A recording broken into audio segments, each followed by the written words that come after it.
जय जीशु। प्रभु जीशु कृष्णटारे मोर अति प्रिय भाई और भौणी मैंने समस्त केमती अच्छा भलरे रहतु। जौहन समाचार अध्याय 1 पद संज्ञा 1। आद्यरे वाक्य थिले, वाक्य ईश्वर सहित थिले एवं सही वाक्य ईश्वर थिले। आसतु मोर भाई और भौणी माने से वाक्य आम वर्तमान शुणा। जय जीशु।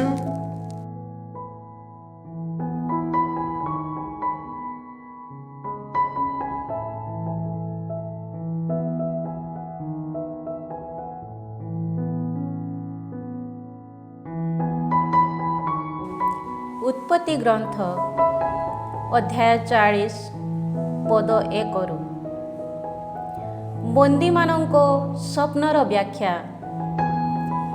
एही घटनार केतेक दिन परे इजिप्टिय राजा मानंको पानपात्र बाहक और पाचक निज मुनिब राजांको दृष्टि रे दोषी साब्यस्त हेले। तेणु फारो निजर सेही उभय कर्मचारी मुख्य पानपात्र बाहक और मुख्य पाचक विरुद्ध रे क्रोधान्वित हेले। से मानंकु प्रहरी दल सेनापति गृह रे थिबा कारागार रे रुद्ध कले। जोसेफ मध्य सेठारे बंदी थिले। प्रहरी दल सेनापति सेमानंकु जोसेफंको हस्तरे न्यस्त कले। तहु से मानंकर परिचर्चा कले और से माने स्वल्प काल व्यापी सेठारे रहिले। कारारुद्ध उभय अर्थात इजिप्टिय राजांको पानपात्र बाहक और पाचक एका रात्रि रे विभिन्न अर्थसूचक स्वप्न गुड़िक देखिले। प्रभात समय रे जोसेफ सेमानंको पाखकु आसीबा बेले से सेमानंकु विषादावस्थारे थिबा देखिबाकु पाइले।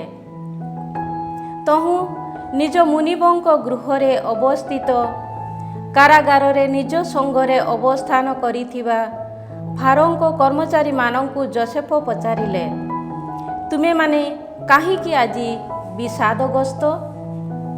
से माने कहिले, आमे उभये स्वप्न देखिअछु, किंतु से गुड़िकर व्याख्या करिबा पाई केही नाही। जोसेफ सेमानंकु कहिले, व्याख्या सबु कौन ईश्वरंकर नुहे? तुमर स्वप्न गुड़िक मते जणाओ। मुख्य पानपात्र बाहक निज स्वप्न जोसेफंकु जणाइला।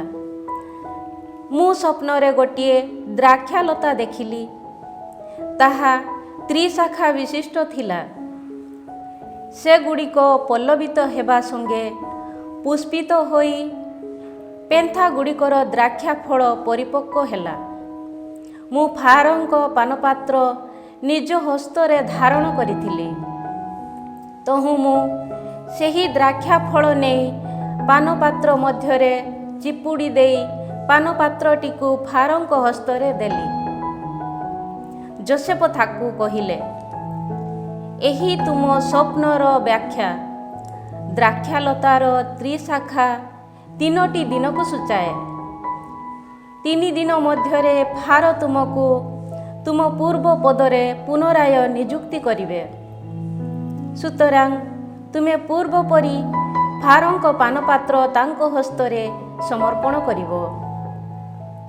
तुमर सौभाग्य कालरे मते मध्य स्मरण करी मु तुमको अनुनय करे। सदये मो कथा फारोंक अवगति कराओ ओ मते एही गृह मध्यरु मुक्ति कर। एब्रेय देशरु सेमाने मते अपहरण करिथिले ओ एठारे मध्य एही अंधकारावृत कारागार कक्षरे निक्षिप्त हेबा भली सेपरी किछि मु कार्य करि नाही। स्वप्नर व्याख्या शुभ सूचक थिबा देखि पाचक मध्य निज स्वप्न को जोसेफंक सम्मुखरे व्यक्त कला। मु मध्य गोटिए स्वप्न देखिली। मोर मस्तक उपरे ରୁଟି ପୂର୍ଣ୍ଣ 3ଟି ଟୋକେଇ ମୁଁ ବହନ କରିଥିଲି। ଫାରୋଙ୍କ ପାଇଁ ପାକ ହୋଇଥିବା ସର୍ବବିଧ ରୁଟି ଉପରେ ଭାଗସ୍ଥ ଟୋକେଇ ଥିଲା। କିନ୍ତୁ ବିହଙ୍ଗମାନେ ଆସି ମୋର ମସ୍ତକରେ ବହନ କରିଥିବା ଟୋକେଇରୁ ସେହି ରୁଟିକୁ ଖାଇଲେ। ଯୋସେଫ କହିଲେ, ଏହି ତୁମ ସ୍ୱପ୍ନର ବ୍ୟାଖ୍ୟା। 3ଟି ଟୋକେଇ 3ଟି ଦିନକୁ ସୂଚାଏ। 3 ଦିନ ମଧ୍ୟରେ ଫାରୋ ତୁମକୁ ବାହାର କରି ଗୋଟିଏ ବୃକ୍ଷରେ ଫାଶୀ ଦେବେ ଏବଂ ବିହଙ୍ଗମାନେ ଆସି ତୁମ ମାଂସ ଖାଇବେ। ସେହି ତୃତୀୟ ଦିବସ ଫାରୋଙ୍କ ଜନ୍ମୋତ୍ସବ ଥିଲା। ନିଜର ସମସ୍ତ ପରିଚାରକମାନଙ୍କ ଉଦ୍ଦେଶ୍ୟରେ ସେ ଗୋଟିଏ ଭୋଜି ପର୍ବ ଆୟୋଜନ କଲେ। ସେ ସେହି ପାନପାତ୍ର ବାହକ ଓ ପାଚକ ପ୍ରମୁଖଙ୍କୁ ବାହାରକୁ ଆଣିଲେ।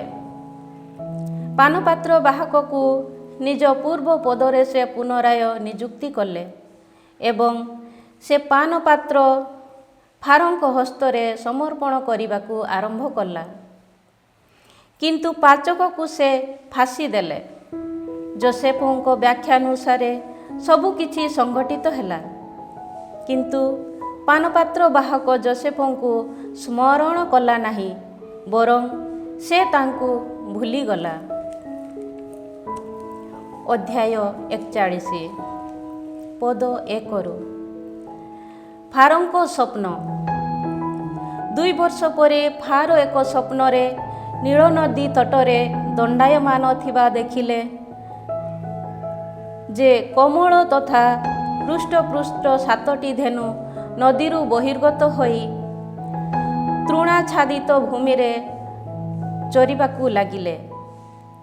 ଏହାପରେ ବିକଳାଙ୍ଗ ତଥା କ୍ଷୀଣକାୟ ଅନ୍ୟ 7ଟି ଧେନୁ ମଧ୍ୟ ନୀଳ ନଦୀରୁ ବାହାରି ଆସି ନଦୀ ତଟଦେଶରେ ଦଣ୍ଡାୟମାନ ଅନ୍ୟ ଧେନୁ ସମୂହ ଗହଣରେ ଠିଆ ହେଲେ।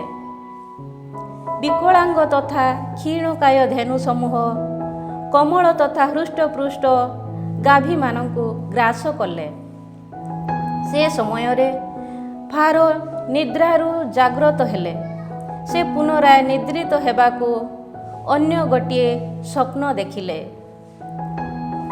ପୃଥୁଳ ତଥା କମନୀୟ 7 ଧାନ ସୀସା ଏକ କେଣ୍ଡାରେ ବଢ଼ି ଉଠିଲା। ତତ୍ପରେ ଅନ୍ୟ 7 ଧାନ ସୀସା ମଧ୍ୟ ଅଙ୍କୁରିତ ହେଲା। ସେଗୁଡ଼ିକ କୁଶ ଥିଲା ଓ ପୂର୍ବ ଦିଗରୁ ପ୍ରବାହିତ ବାୟୁ ଦ୍ୱାରା ଶୁଖି ଯାଇଥିଲା। ସପ୍ତକୁଶ ଧାନ ସୀସା ସେହି ପୃଥୁଳ ଓ କମନୀୟ 7 ଧାନ ସୀସାକୁ ଗ୍ରାସ କଲା। ନିଦ୍ରାରୁ ଉଠି ତାହା ଏକ ସ୍ୱପ୍ନ ବୋଲି ଫାରୋ ବୁଝିନେଲେ। ପ୍ରଭାତ ସମୟରେ ତାଙ୍କର ମନ ବିଚଳିତ ହେଲା। ତହୁଁ ସେ ଇଜିପ୍ଟର ସମଗ୍ର ଯାଦୁକର ତଥା ଜ୍ଞାନୀ ଲୋକଙ୍କୁ ଲୋକ ପଠାଇ ଡକାଇଲେ। ଏହାପରେ ଫାରୋ ନିଜ ସ୍ୱପ୍ନ ସେମାନଙ୍କୁ ପ୍ରକଟ କଲେ, କିନ୍ତୁ ତାହାକୁ ବ୍ୟାଖ୍ୟା କରିବା ପାଇଁ କେହି ନଥିଲା। ସେହି ସମୟରେ ସେହି ମୁଖ୍ୟ ପାନପାତ୍ର ବାହକ ଫାରୋଙ୍କୁ କହିଲା, ମୋର ଦୋଷ ମୁଁ ଆଜି ସ୍ୱୀକାର କରେ। ନିଜ ଦାସମାନଙ୍କ ପ୍ରତି ଫାରୋ କ୍ରୁଦ୍ଧ ହୋଇ ମୋତେ ଓ ମୁଖ୍ୟ ପାଚକକୁ ପ୍ରହରୀ ଦଳ ସେନାପତିଙ୍କ ଗୃହରେ ଥିବା କାରାଗାରରେ ରୁଦ୍ଧ କଲେ। ସେ ସମୟରେ ଆମେ ଉଭୟେ ସ୍ୱପ୍ନ ଦେଖିଲୁ। ସେହି ସ୍ୱପ୍ନଗୁଡ଼ିକ ବିଭିନ୍ନାର୍ଥକ ସୂଚକ ଥିଲା। ଜଣେ ଯୁବା ଏବ୍ରେୟ ମଧ୍ୟ ଆମ ଗହଣରେ ଥିଲେ। ସେ ପ୍ରହରୀ ଦଳ ସେନାପତିଙ୍କର ପରିଚାରକ। ଆମ ସ୍ୱପ୍ନକୁ ତାଙ୍କ ସମ୍ମୁଖରେ ପ୍ରକାଶ କରିବାରୁ ସେ ଆମ ପାଇଁ ସେଗୁଡ଼ିକୁ ବ୍ୟାଖ୍ୟା କଲେ। ଉଭୟଙ୍କ ପ୍ରତି ନିଜ ନିଜର ସ୍ୱପ୍ନାନୁସାରେ ସେ ବ୍ୟାଖ୍ୟା ଦେଲେ। ସେ ଆମ ପାଇଁ ଯେଉଁ ବ୍ୟାଖ୍ୟା ଦେଲେ ତାହା ହିଁ ସମ୍ଭବ ହେଲା। ମୁଁ ପୂର୍ବ ପଦରେ ନିଯୁକ୍ତି ପାଇଲି, କିନ୍ତୁ ପାଚକ ଫାଶୀ ପାଇଲା। ଫାରୋ ଲୋକ ପଠାଇ ଯୋସେଫଙ୍କୁ ଡକାଇଲେ। ସେମାନେ ସହସା ତାଙ୍କୁ ଅନ୍ଧକାରାବୃତ କାରାଗାର କକ୍ଷରୁ ବାହାର କରି ଆଣିଲେ। ସେ କ୍ଷୌର ହୋଇ ଓ ସ୍ୱପରିହିତ ବସ୍ତ୍ର ପରିବର୍ତ୍ତନ କରି ଫାରୋଙ୍କ ସନ୍ନିକଟ ହେଲେ। ଫାରୋ ଯୋସେଫଙ୍କୁ କହିଲେ, ମୁଁ ଗୋଟିଏ ସ୍ୱପ୍ନ ଦେଖିଲି, କିନ୍ତୁ ତାଙ୍କର ବ୍ୟାଖ୍ୟାକାରୀ କେହି ନାହିଁ। କିନ୍ତୁ ତୁମେ ସ୍ୱପ୍ନର ବ୍ୟାଖ୍ୟା କରିବା ପାଇଁ ସକ୍ଷମ ବୋଲି ମୁଁ ଶୁଣିବାକୁ ପାଇଅଛି। ଯୋସେଫ ଫାରୋଙ୍କୁ କହିଲେ, ତାହା ମୋର ନିପୁଣତା ନୁହେଁ, ବରଂ ଈଶ୍ୱର ଫାରୋଙ୍କ ପ୍ରତି ଏକ ସମ୍ପ୍ରୀତିକର ଉତ୍ତର ପ୍ରଦାନ କରିବେ। ତହୁଁ ଫାରୋ ଯୋସେଫଙ୍କୁ କହିଲେ, ନୀଳ ନଦୀ ତଟଦେଶରେ ଦଣ୍ଡାୟମାନ ଥିବାର ସ୍ୱପ୍ନ ମୁଁ ଦେଖିଲି। କମଳ ତଥା ହୃଷ୍ଟପୃଷ୍ଟ 7ଟି ଧେନୁ ନୀଳ ନଦୀରୁ ବହିର୍ଗତ ହୋଇ ତୃଣାଚ୍ଛାଦିତ ଭୂମିରେ ଚରିବାକୁ ଲାଗିଲେ। ତତ୍ପରେ ବିକଳାଙ୍ଗ ତଥା କ୍ଷୀଣକାୟ ଅନ୍ୟ 7ଟି ଗାଭୀ ବହିର୍ଗତ ହେଲେ। ଏତାଦୃଶ ଗାଭୀଗୁଡ଼ିକୁ ମୁଁ ସମଗ୍ର ଇଜିପ୍ଟରେ କେବେ ହେଁ ଦେଖିନାହିଁ। ବିକଳାଙ୍ଗ ତଥା କ୍ଷୀଣକାୟ 7ଟି ଗାଭୀ ସେହି ପ୍ରଥମ 7ଟି ହୃଷ୍ଟପୃଷ୍ଟ ଧେନୁମାନଙ୍କୁ ଗ୍ରାସ କଲେ। କିନ୍ତୁ କେହି କେବେ ଜାଣିପାରୁନଥିଲା ଯେ କ୍ଷୀଣକାୟ ଗାଭୀଗୁଡ଼ିକ ଅନ୍ୟ ଧେନୁମାନଙ୍କୁ ଗ୍ରାସ କରିଛନ୍ତି, କାରଣ ସେଗୁଡ଼ିକ ଅଦ୍ୟାବଧି ପୂର୍ବ ପରି କ୍ଷୀଣକାୟ ଦେଖାଯାଉଥିଲେ। ତତ୍ପରେ ମୁଁ ନିଦ୍ରାରୁ ଜାଗ୍ରତ ହେଲି। ପୁନରାୟ ମୋର ସ୍ୱପ୍ନରେ ପୃଥୁଳ ତଥା କମନୀୟ 7ଟି ଧାନ ସୀସା ଏକ କେଣ୍ଡାରେ ବଢ଼ି ଉଠିଥିବା ମୁଁ ଦେଖିଲି। ଅନନ୍ତର ପୂର୍ବ ଦିଗରୁ ପ୍ରବାହିତ ବାୟୁରେ ଶୁଷ୍କ ଅନ୍ୟ 7ଟି କୁଶ ସୀସା ଅଙ୍କୁରିତ ହେଲା। ସେହି 7ଟି କୁଶ ସୀସା 7ଟି ଉତ୍ତମ ସୀସାକୁ ଗ୍ରାସ କଲା। ମୁଁ ଏହା ଯାଦୁକରମାନଙ୍କୁ ଜଣାଇଲି, କିନ୍ତୁ ତାହାକୁ ବ୍ୟାଖ୍ୟା କରିବା ପାଇଁ କେହି ସକ୍ଷମ ହେଲେ ନାହିଁ। ସେ ସମୟରେ ଯୋସେଫ ଫାରୋଙ୍କୁ କହିଲେ, ଫାରୋ ଦେଖିଥିବା ସ୍ୱପ୍ନଗୁଡ଼ିକର ଅର୍ଥ ଏକ। ଈଶ୍ୱର ସହସା ଯାହା ସାଧନ କରିବା ପାଇଁ ଉଦ୍ୟତ, ତାହା ସେ ଫାରୋଙ୍କଠାରେ ପ୍ରକାଶ କରିଛନ୍ତି। ଉତ୍ତମ ଧେନୁ 7 ବର୍ଷର ପ୍ରତୀକ, ସେପରି ଭାବେ ଉତ୍ତମ 7 ସୀସା ମଧ୍ୟ 7 ବର୍ଷର ପ୍ରତୀକ। ସ୍ୱପ୍ନଗୁଡ଼ିକର ଅର୍ଥ ଏକ। ସେମାନଙ୍କ ପଶ୍ଚାତଗାମୀ 7ଟି ପୃଥୁଳ ତଥା କ୍ଷୀଣକାୟ 7ଟି ଗାଭୀ 7 ବର୍ଷକୁ ସୂଚାଏ। ପୂର୍ବ ଦିଗରୁ ପ୍ରବାହିତ ବାୟୁରେ ଶୁଷ୍କ ସେହି 7ଟି କୁଶ ସୀସା 7 ବର୍ଷ ବ୍ୟାପୀ ଦୁର୍ଭିକ୍ଷର ସୂଚନା ଦିଏ। ମୁଁ ଫାରୋଙ୍କୁ କହିଥିବାନୁଯାୟୀ ଈଶ୍ୱର ଯାହା ସାଧନ କରିବା ପାଇଁ ଉଦ୍ୟତ, ତାହା ସେ ଫାରୋଙ୍କୁ ବିଦିତ କରିଛନ୍ତି। ସମଗ୍ର ଇଜିପ୍ଟରେ 7 ବର୍ଷ ବ୍ୟାପୀ ସୁଭିକ୍ଷ ବିରାଜମାନ ହେବ, କିନ୍ତୁ ତତ୍ପରେ 7 ବର୍ଷ ବ୍ୟାପୀ ଦୁର୍ଭିକ୍ଷ ମଧ୍ୟ ସଂଘଟିତ ହେବ। ସେ ସମୟରେ ସେହି ସୁଭିକ୍ଷର କାଳକୁ ଇଜିପ୍ଟୀୟମାନେ ବିସ୍ମରି ଯିବେ।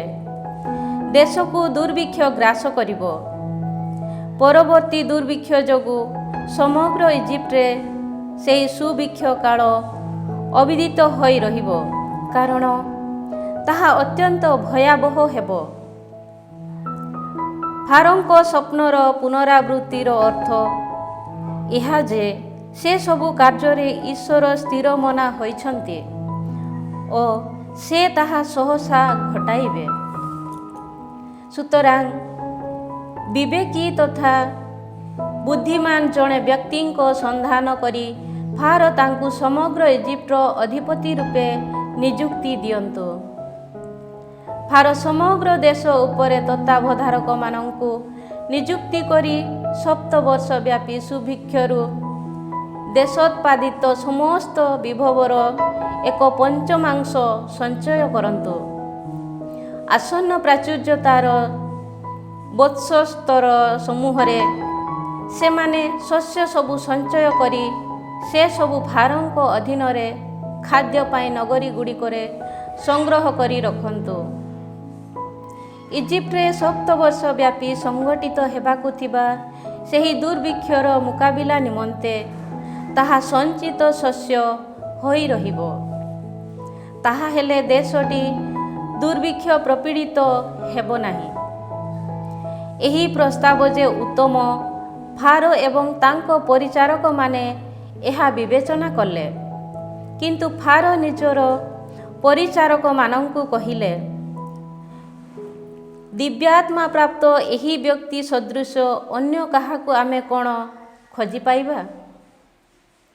ପରେ ଫାରୋ ଯୋସେଫଙ୍କୁ କହିଲେ, ଈଶ୍ୱର ତୁମକୁ ଏହା ସବୁ ପ୍ରକଟ କରିଥିବା ଯୋଗୁଁ ତୁମ ସଦୃଶ ବିବେକୀ ତଥା ବୁଦ୍ଧିମାନ ଅନ୍ୟ ଜଣେ ବ୍ୟକ୍ତି କେହି ନାହିଁ। ସୁତରାଂ ତୁମେ ମୋର ଗୃହାଧିପତି ହେବ।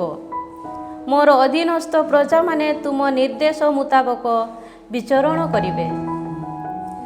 ସିଂହାସନାରୂଢ଼ ମୁଁ କେବଳ ତୁମ ଅଧିକାରାତୀତ ହୋଇ ରହିବି।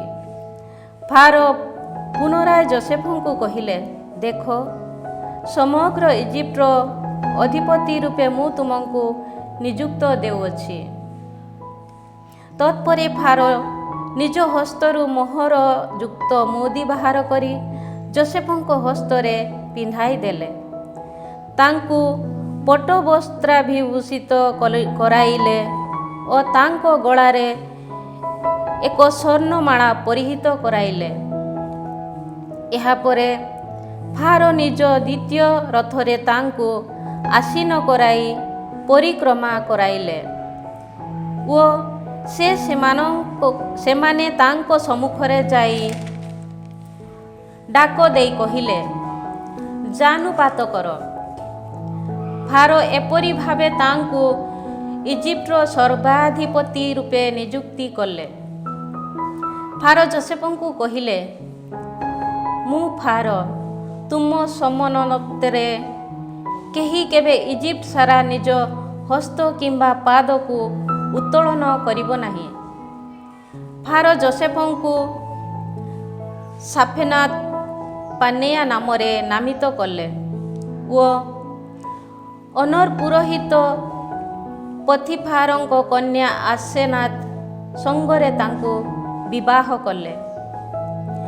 ଏହାପରେ ଯୋସେଫ ସମଗ୍ର ଇଜିପ୍ଟରେ ଯାତ୍ରା କରିବାକୁ ଆରମ୍ଭ କଲେ।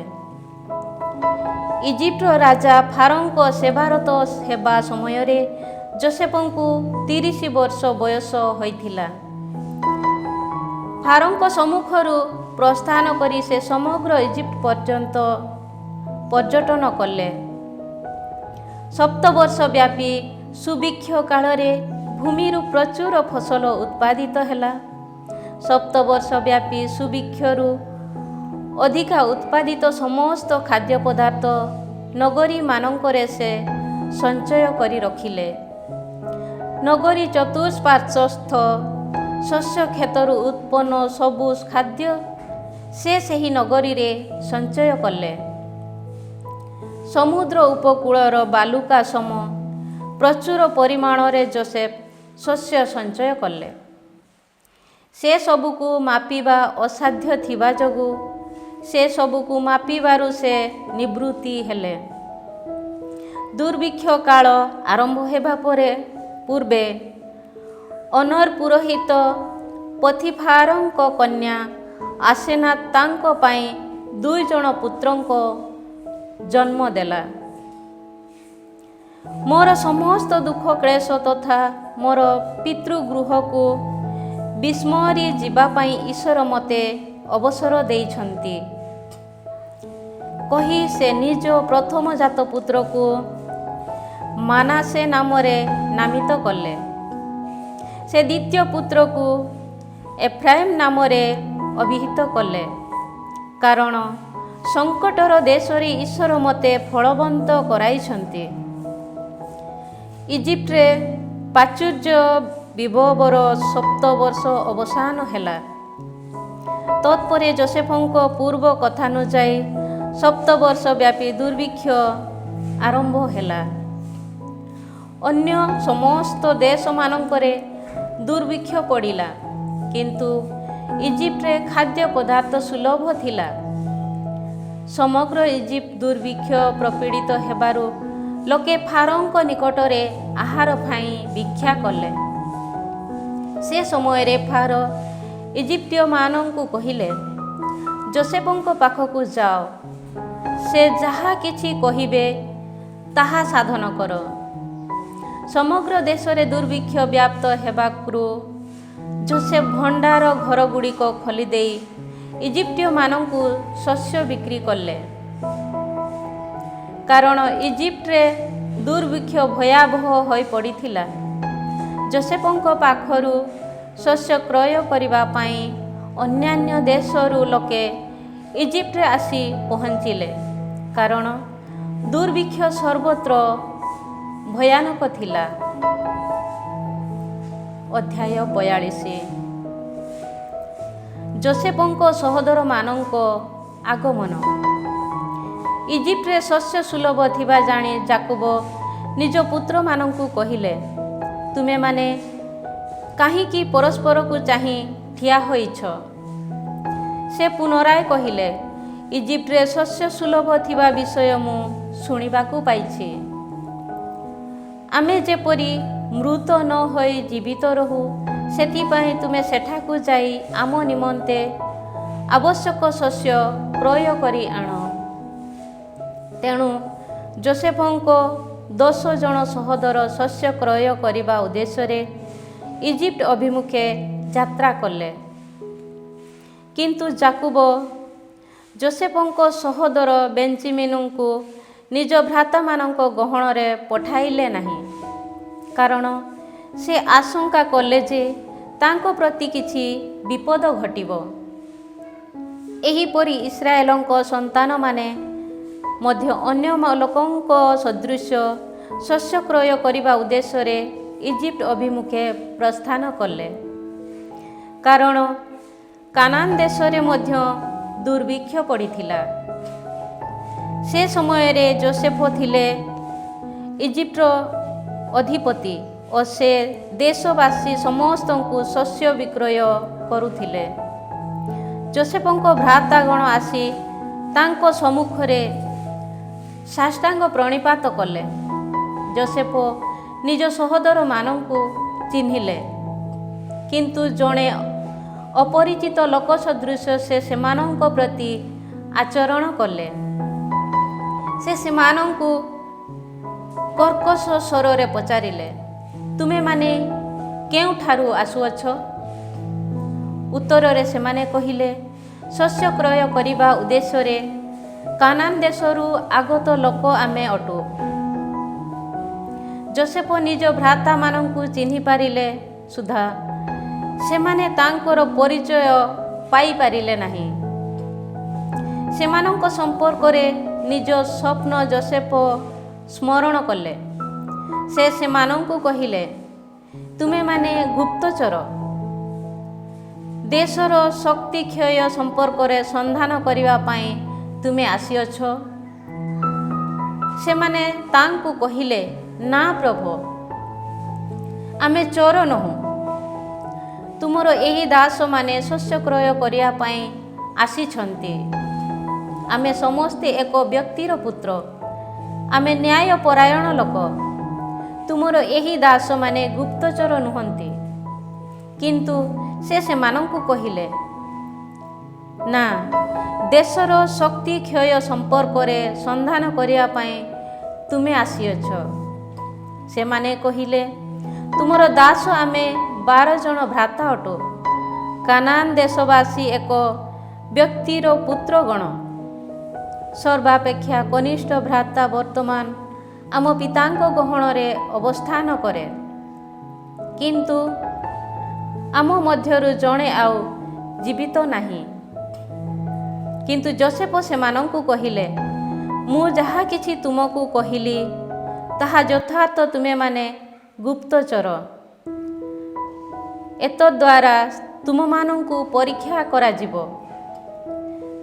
ଫାରୋଙ୍କ ଜୀବନକୁ ସାକ୍ଷୀ ରଖି ମୁଁ ଶପଥ କରେ, ଯେ ପର୍ଯ୍ୟନ୍ତ ତୁମର କନିଷ୍ଠ ଭ୍ରାତା ଏଠାକୁ ଆସିନାହିଁ ସେ ପର୍ଯ୍ୟନ୍ତ ତୁମେମାନେ ଏହି ସ୍ଥାନରୁ ଯାଇପାରିବ ନାହିଁ। ତୁମ ମଧ୍ୟରୁ ଜଣକୁ ପଠାଇ ଦିଅ, ସେ ଯାଇ ତୁମ ଭ୍ରାତାକୁ ଘେନି ଆସୁ। ସେ ସମୟ ପର୍ଯ୍ୟନ୍ତ ମୁଁ ତୁମମାନଙ୍କୁ କାରାରୁଦ୍ଧ କରିବି। ତାହା ହେଲେ ତୁମ ଦ୍ୱାରା କଥିତ ବାକ୍ୟ ସବୁ ଯଥାର୍ଥ ଓ ତୁମେମାନେ ନ୍ୟାୟପରାୟଣ ଲୋକ ବୋଲି ପ୍ରମାଣିତ ହେବ। ନଚେତ୍ ଫାରୋଙ୍କ ଜୀବନକୁ ସାକ୍ଷୀ ରଖି ମୁଁ ଶପଥ କରେ, ତୁମେମାନେ ଗୁପ୍ତଚର ଅଟ। ଏହାପରେ ସେମାନଙ୍କୁ ସେ 3 ଦିନ ଧରି କାରାରୁଦ୍ଧ କଲେ। ତୃତୀୟ ଦିବସରେ ଯୋସେଫ ସେମାନଙ୍କୁ କହିଲେ, ଯାହା କିଛି ମୁଁ କହିବି ତଦନୁଯାୟୀ ସାଧନ କର, ତାହା ହେଲେ ତୁମେମାନେ ଜୀବିତ ରହିବ। କାରଣ ମୋର ଈଶ୍ୱର ଭୟ ରହିଅଛି। ତୁମେ ଯଦି ନ୍ୟାୟପରାୟଣ ଲୋକ, ତେବେ ସହୋଦରମାନଙ୍କ ମଧ୍ୟରୁ ଜଣେ ଏଠାରେ କାରାରୁଦ୍ଧ ହୋଇ ରହୁ। ଅନ୍ୟ ସମସ୍ତେ ତୁମ ପରିବାର ବର୍ଗର ଦୁର୍ଭିକ୍ଷକୁ ନିବାରଣ କରିବା ପାଇଁ ଶସ୍ୟ ଘେନି ଯାଆନ୍ତୁ। ତୁମ କନିଷ୍ଠ ଭ୍ରାତାକୁ ମୋ ପାଖକୁ ଘେନି ଆସ। ତେବେ ତୁମେ ଯାହା କିଛି କହିଅଛ ତାହା ସଠିକ୍ ବୋଲି ପ୍ରମାଣିତ ହେବ ଓ ତୁମମାନଙ୍କୁ ଆଉ ମୃତ୍ୟୁଦଣ୍ଡ ଭୋଗିବାକୁ ପଡ଼ିବ ନାହିଁ। ସେମାନେ ତାହା କଲେ। ସେ ସମୟରେ ସେମାନେ ପରସ୍ପରକୁ କହିଲେ, ଆମ ଭ୍ରାତା ବିରୁଦ୍ଧରେ ଆମେ ଯାହା କିଛି କହିଥିଲୁ ବାସ୍ତବତଃ ଆମେ ସେଥିପାଇଁ ଦୋଷୀ। ସେ ସମୟରେ ତା'ର ମର୍ମ ବେଦନା ତଥା ଆମ ନିକଟରେ ତା'ର ମିନତି ପ୍ରତି ସୁଦ୍ଧା ଆମେ କର୍ଣ୍ଣପାତ କଲୁ ନାହିଁ। ସୁତରାଂ ବର୍ତ୍ତମାନ ଆମ ଭାଗ୍ୟରେ ଦୁଃଖ ସଂଗଠିତ ହେଉଅଛି। ସେ ସମୟରେ ରେଉବେନ ସେମାନଙ୍କୁ କହିଲେ, ତୁମେ ବାଳକ ବିରୁଦ୍ଧରେ କିଛି ଦୋଷ କରିନାହଁ ବୋଲି ମୁଁ କ'ଣ ତୁମକୁ ସେ ସମୟରେ କରିନାହିଁ? କିନ୍ତୁ ତୁମେ ତାହା ଶୁଣିଲ ନାହିଁ। ସୁତରାଂ ବର୍ତ୍ତମାନ ତା'ର ରକ୍ତପାତ ପ୍ରତିଶୋଧ ନିଆଯାଉଅଛି। ସେମାନଙ୍କ କଥୋପକଥନ ଯେ ଯୋସେଫ ବୁଝିପାରିଛନ୍ତି, ସେମାନେ ଏହା ଜାଣିନଥିଲେ, କାରଣ ଜଣେ ଦ୍ୱିଭାଷୀ ବ୍ୟକ୍ତି ସହାୟତାରେ ସେ ସେମାନଙ୍କ ସହ ବାର୍ତ୍ତାଳାପ କରିଥିଲେ। ଯୋସେଫ ସେମାନଙ୍କ ପାଖରୁ ପ୍ରସ୍ଥାନ କରି କ୍ରନ୍ଦନ କଲେ। ତତ୍ପରେ ଫେରିଆସି ସେମାନଙ୍କ ସହ ପୁନରାୟ କଥୋପକଥନ କଲେ। ପରେ ସେମାନଙ୍କ ମଧ୍ୟରୁ ସିମିୟନଙ୍କୁ ନେଇ ସେମାନଙ୍କ ଦୃଷ୍ଟିଗୋଚରରେ ଆବଦ୍ଧ କଲେ। ଏହାପରେ ସେମାନଙ୍କ ଥଳିଗୁଡ଼ିକୁ ଶସ୍ୟରେ ପୂର୍ଣ୍ଣ କରିବା, ପ୍ରତ୍ୟେକଙ୍କ ଥଳିରେ ପ୍ରତ୍ୟେକ ଅର୍ଥ ଫେରାଇ ଦେବା ଓ ଯାତ୍ରା ସକାଶେ ଆବଶ୍ୟକ ଖାଦ୍ୟ ସାମଗ୍ରୀ ସେମାନଙ୍କୁ ଦେବାକୁ ସେ ନିର୍ଦ୍ଦେଶ ଦେଲେ। ତଦନୁଯାୟୀ କରାଗଲା। ତତ୍ପରେ ସେମାନେ ଗର୍ଦ୍ଦଭଗୁଡ଼ିକ ଉପରେ ଶସ୍ୟ ଲଦି ଦେଇ ପ୍ରତ୍ୟାବର୍ତ୍ତନ ଯାତ୍ରା ଆରମ୍ଭ କଲେ। ଗୋଟିଏ ପାନ୍ଥଶାଳାରେ ଆସି ପହଞ୍ଚି ନିଜ ଗର୍ଦ୍ଦଭକୁ ଖାଦ୍ୟ ଦେବା ନିମନ୍ତେ ସେମାନଙ୍କ ମଧ୍ୟରୁ ଜଣେ ଥଳି ଖୋଲିଲା ସମୟରେ ନିଜେ ଦେଇଥିବା ଅର୍ଥକୁ ଥଳି ମୁଖରେ ରଖାଯାଇଥିବା ଦେଖିବାକୁ ପାଇଲା। ତହୁଁ ସେ ସହୋଦରମାନଙ୍କୁ କହିଲା, ମୁଁ ଦେଇଥିବା ଅର୍ଥ ଥଳି ମୁଖରେ ଫେରାଇ ଦିଆଯାଇଛି। ଏହା ଶୁଣି ସେମାନଙ୍କ ହୃଦୟ ସ୍ତମ୍ଭିତ ହେଲା। ଭୟବିହ୍ୱଳରେ ଦୋହଲି ଯାଇ ପରସ୍ପର ଆଡ଼କୁ ଚାହିଁ ସେମାନେ କହିଲେ, ଆମ ପ୍ରତି ଈଶ୍ୱର ଏ କ'ଣ କରିଅଛନ୍ତି? କାନାନ ଦେଶରେ ନିଜ ପିତା ଯାକୁବଙ୍କ ପାଖକୁ ପ୍ରତ୍ୟାବର୍ତ୍ତନ କରି ସେମାନଙ୍କ ପ୍ରତି ସଂଗଠିତ ସବୁକିଛି ବର୍ଣ୍ଣନା କରି ସେମାନେ କହିଲେ, ଦେଶଟିର ଅଧିପତି ଆମ ସହ କର୍କଶ ଭାଷାରେ ବାର୍ତ୍ତାଳାପ କଲେ ଓ ଦେଶଟିର ଛିଦ୍ର ସନ୍ଧାନ କରିବା ପାଇଁ ଆଗତ ଚୋର ଗଣ ସଦୃଶ ଆମକୁ ସେ ବିବେଚନା କଲେ। କିନ୍ତୁ ଆମେ ତାଙ୍କୁ କହିଲୁ, ଆମେ ନ୍ୟାୟପରାୟଣ ଲୋକ ଅଟୁ, ଆମେ ଗୁପ୍ତଚର ନୋହୁଁ। ଆମେ ସମସ୍ତେ ଏକମାତ୍ର ପିତାଙ୍କ ପୁତ୍ର 12 ଜଣ ସହୋଦର ଅଟୁ। ଆମ ମଧ୍ୟରୁ ଜଣେ ଆଉ ଜୀବିତ ନାହିଁ ଓ କନିଷ୍ଠ ସହୋଦର କାନାନ ଦେଶରେ ଆମ ପିତାଙ୍କ ଗହଣରେ ଅବସ୍ଥାନ କରେ। ସେ ସମୟରେ ଦେଶାଧିପତି ସେହି ବ୍ୟକ୍ତି ଆମକୁ କହିଲେ, ତୁମେମାନେ ଯେ ସତ ବ୍ୟକ୍ତି କି ନୁହଁ ଏହା ମୁଁ ଯେପରି ଜାଣେ, ତନ୍ନିମନ୍ତେ ତୁମ ମଧ୍ୟରୁ ଜଣେ ମୋ ସଙ୍ଗରେ ରହୁ। ଅନ୍ୟ ସମସ୍ତେ ତୁମ ପରିବାର ବର୍ଗର ଦୁର୍ଭିକ୍ଷ ନିବାରଣ କରିବା ପାଇଁ ଶସ୍ୟ କ୍ରୟ କରି ଫେରିଯାଆନ୍ତୁ। ତୁମ କନିଷ୍ଠ ଭ୍ରାତାକୁ ମୋ ପାଖକୁ ଘେନି ଆସ, ତାହା ହେଲେ ମୁଁ ଜାଣିପାରିବି ଯେ ତୁମେମାନେ ଗୁପ୍ତଚର ନୁହଁ ବରଂ ନ୍ୟାୟପରାୟଣ ବ୍ୟକ୍ତି। ସେ ସମୟରେ ମୁଁ ତୁମ ଭ୍ରାତାକୁ ମୁକ୍ତ କରିବି ଏବଂ ତୁମେମାନେ ଏହି ଦେଶରେ ବାଣିଜ୍ୟ କରିପାରିବ। ତତ୍ପରେ ସେମାନେ ଥଳିଗୁଡ଼ିକୁ ଖାଲି କଲେ ଓ ପ୍ରତ୍ୟେକ ଦେଇଥିବା ଅର୍ଥକୁ ନିଜ ନିଜର ଥଳି ମୁଖରେ ରଖାଯାଇଥିବା ଦେଖିଲେ। ସେମାନେ ଓ ସେମାନଙ୍କ ପିତା ସେହି ଅର୍ଥକୁ ଦେଖି ଆତଙ୍କିତ ହେଲେ। ସେମାନଙ୍କ ପିତା ଯାକୁବ କହିଲେ, ତୁମେମାନେ ମୋର ସନ୍ତାନମାନଙ୍କୁ ମୋ ଠାରୁ ବିୟୋଗ ବିଧୁର କରିଅଛ। ଯୋସେଫ ଆଉ ଜୀବିତ ନାହିଁ, ସିମିଓନ ମଧ୍ୟ ମୋ ଠାରୁ ଦୂରେଇ ରହିଲା। ବର୍ତ୍ତମାନ ବେଞ୍ଜାମିନକୁ ମଧ୍ୟ ଘେନି ଯିବାକୁ ତତ୍ପର ହେଉଅଛ। ସବୁକିଛି ମୋ ପ୍ରତିକୂଳରେ ସଂଗଠିତ ହେଉଛି। ତେବେ ରେଉବେନ ପିତାଙ୍କୁ କହିଲେ, ମୁଁ ତାଙ୍କୁ ଫେରାଇ ନ ଆଣିଲେ ମୋର 2 ଜଣ ପୁତ୍ରକୁ ତୁମେ ନିଧନ କରିବ। ତାକୁ ମୋ ହସ୍ତରେ ସମର୍ପଣ କର ଏବଂ ମୁଁ ତାକୁ ତୁମ ପାଖକୁ ଫେରାଇ ଆଣିବି। ଉତ୍ତରରେ ଯାକୁବ କହିଲେ, ମୋର ପୁତ୍ର ତୁମ ସଙ୍ଗରେ ଯାଇପାରିବ ନାହିଁ। ତାର ସହୋଦର ମୃତ୍ୟୁବରଣ କରିଛି, କେବଳ ସେ ଅବଶିଷ୍ଟ ରହିଲା। ଯାତ୍ରା ପଥରେ ତାର କୌଣସି ଅନିଷ୍ଟ ସଂଘଟିତ ହେଲେ ପୋକ କେଶ ବିଶିଷ୍ଟ ହୋଇଥିବା ମୋତେ ତୁମେମାନେ ଶୋକାବସ୍ଥାରେ ପାତାଳକୁ ପଠାଇବ। ପ୍ରେଜ୍ ଦ ଲର୍ଡ, ପ୍ରେଜ୍ ଦ ଲର୍ଡ। ମାର୍କୋଙ୍କ ସୁସମାଚାର ଅଧ୍ୟାୟ 4 ପଦ ସଂଖ୍ୟା 4। ଯୀଶୁ ଉତ୍ତର ଦେଲେ, ଲେଖା ଅଛି, ମନୁଷ୍ୟ କେବଳ ରୋଟିରେ ବଞ୍ଚେ ନାହିଁ ବରଂ ଈଶ୍ୱରଙ୍କ ମୁଖ ନିଃସୃତ ପ୍ରତ୍ୟେକ ବାଣୀରେ ବଞ୍ଚେ। ପ୍ରାର୍ଥନା କରିବା, ପ୍ରଭୁ ଆମ୍ଭମାନଙ୍କୁ ବାକ୍ୟ ଦିଅ।